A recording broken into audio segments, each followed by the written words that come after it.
मराठा आरक्षण आंदोलनादरम्यान बलिदान दिलेल्या किंवा मृत्यू झालेल्या आंदोलकांच्या पात्र वारसांना राज्य शासनाकडून जाहीर करण्यात आलेली 10 लाख रुपयांची आर्थिक मदत आज सुपूर्द करण्यात आली।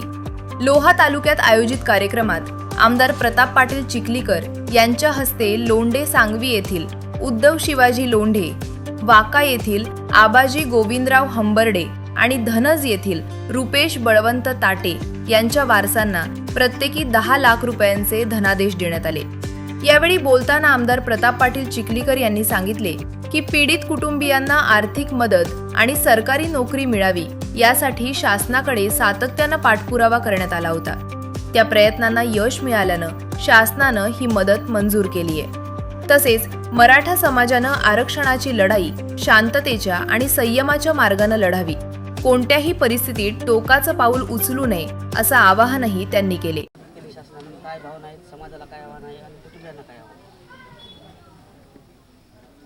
मनोज जरांगे पाटलांनी मराठा आरक्षणाच्या संदर्भामध्ये जो लढा उभारला आणि त्याला अख्ख्या महाराष्ट्रातून समाजाने भरभरून प्रतिसाद दिला, त्या लढ्यामध्ये माझ्या मतदारसंघातील अनेक समाज बांधवांनी भाग घेतला। दुर्दैवाने त्याच्यामध्ये त्या लढ्यामध्ये काही जणांना त्याग करावा लागला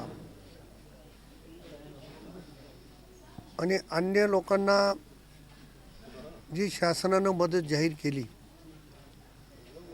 त्या मदतीपासून धनज येथील रुपेश बळवंत ताटे,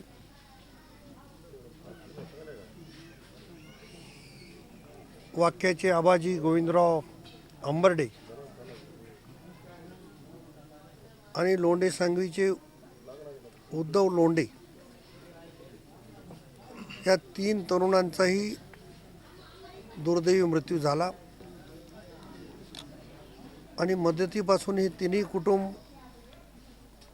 वंचित राहिलेले होते। त्या भागामध्ये काम करणारे माझे सर्व सहकारी कार्यकर्ते पदाधिकारी यांनी या तिन्ही कुटुंबांना मदत मिळाली पाहिजे याच्यासाठीचा आग्रह धरला। मी राज्याचे मुख्यमंत्री देवेंद्र फडणवीस साहेब,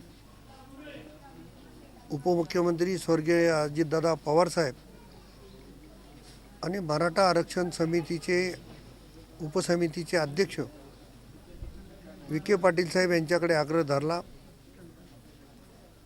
आणि विखे पाटील साहेबांनी मला शब्द दिला होता की या तिन्ही कुटुंबांना मी तात्काळ मदत प्राप्त करून देईल। ती मदत शासनाच्या वतीनं या ठिकाणी उपलब्ध झाली म्हणून तालुक्याचे तहसीलदार, संबंधित अधिकारी, माझे सर्व पदाधिकारी आम्ही सगळे मिळून त्या कुटुंबाचं सांत्वन करण्यासाठी आणि त्या कुटुंबांना शासनाची मदत प्रदान करण्यासाठी या ठिकाणी आलेलो आहोत। त्यांना ही या ठिकाणी शासनाच्या वतीनं येणारी मदत आम्ही दिलेली आहे। समाजाने देखील हे टोकाचं पाऊल उचलू नये। जरांगे पाटलाच्या लढ्याला मोठ्या प्रमाणावर यश मिळालेलं आहे, आणखी त्यांचा लढा सुरूच आहे, परंतु लढ्याला प्रतिसाद देताना एवढ्या टोकाचं पाऊल कोणी उचलू नये अशा पद्धतीचं आग्रहाचं आव्हान या निमित्तानं माझं राहतं। सरकारने जे आश्वासन दिलेलं आहे मला असं वाटतं की या सरकारने